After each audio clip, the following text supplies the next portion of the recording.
Welcome to The Last Breakfast. Please enjoy the video. In this video, I will explain how to use Canvas keys. Canvas keys are essential for optimizing performance in your applications. They provide a stable identity to each component in a list, allowing the system to efficiently re-render only the necessary parts.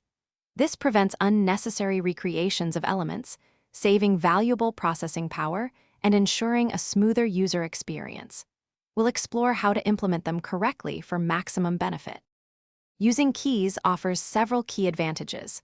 When you have dynamic lists, keys help the rendering engine understand which items are new, changed, or removed. This precision avoids common issues like incorrect state being applied to the wrong item or inefficient re-rendering of the entire list. It's like giving each item a permanent address, making updates much more manageable and performant. Implementing keys correctly is straightforward but vital.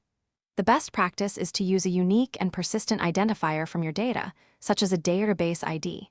If you don't have one, generate a unique ID. Crucially, avoid using array indices as keys if your list items can be reordered, added, or removed. This prevents unpredictable behavior and performance issues.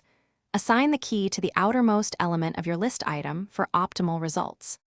To maximize the benefits, always ensure your keys are unique among their siblings.